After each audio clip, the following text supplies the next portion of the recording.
यहाँ पे मुझे बहुत प्यार मिला है, कलकत्ता में हमेशा प्यार मिला और उसके बदले में मैं यहाँ पे उनको सर्व करूँगा। ये अच्छा मौका दिया है मुझे टीएमसी ने, तो मैं यहाँ के लोगों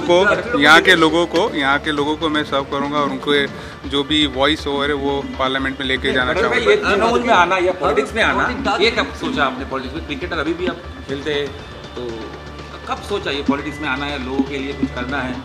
देखिए, ये अपॉर्चुनिटी मुझे मिली, टीएमसी ने मुझे इस काबिल समझा कि मैं लोगों की मदद कर सकता हूँ और उनका वॉइस ओवर पार्लियामेंट में लेके जा सकता हूँ और उनको हेल्प कर सकता हूँ। तो ये मेरे लिए एक अपॉर्चुनिटी था और मैंने ये डिसाइड किया, बस बहुत ही शॉर्ट टाइम। बात हुआ ममता जी के साथ? बिल्कुल बात हुआ। क्या बोले? अच्छा, आप जहाँ पे खड़े हुए वहाँ पे अधीर चौधरी है, जो कांग्रेस था, पार्लियामेंट में तृणमूल कांग्रेस ने वो सीट जीता ही नहीं है।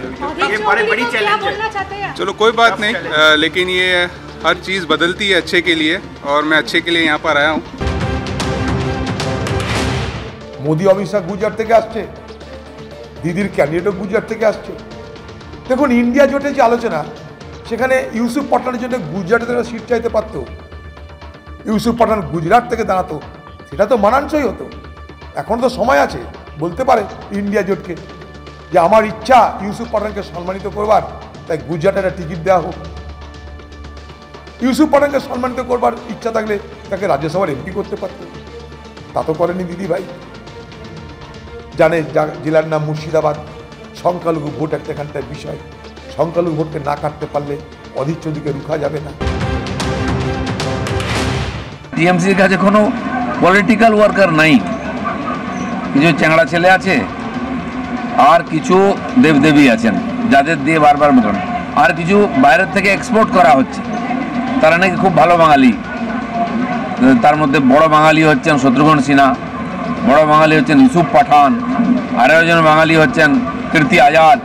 এরা নাকি ব্র্যান্ডেড বাঙালি, আর আমরা বাঙালি নই। বসিরহাটে এই মুহূর্তে আমরা 1 নম্বরে আছি, বসিরহাটে জিতবো এটা কোনো সন্দেহ নেই। সন্দেশকারীর ব্যাপারটা কিছু থাকবে না। সন্দেশকারী ঘটনা একটু হলেও আপনাদেরকে বাড়তি টেনশনে রাখছে? দেখুন, বাড়তো। আমি পুরোনো দিন 2009 যখন এমপি হয়েছিলাম, তখন সে আয়রাত দিয়ে ওদের পাশে ছিলাম, আমি ধরে যাইনি। অতএব সাজান টাজানের ব্যাপারটা এখানে আসবে না। আইনের পথে চলছে, আইন যেটা ব্যবস্থা নেবে, আমরা মানুষের কাছে যাব। বেশ কিছু কেন্দ্রের ক্ষেত্রে প্রার্থী বদলে গেছে, জয়ী প্রার্থীও বদলে গেছে, সেখানে দল আবারও আপনার উপর ভরসা রাখে। আসলে মানুষ বোধহয় চেয়েছেন আবার, এবং নেতৃত্ব চেয়েছেন।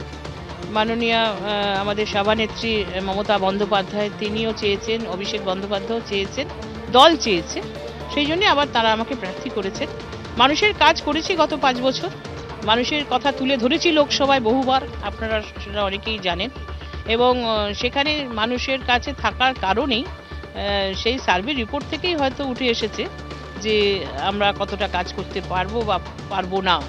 এইটা অন্তত সেই জন্যই আমি আছি, মোটামুটি আবার প্রার্থী হতে পেরেছি।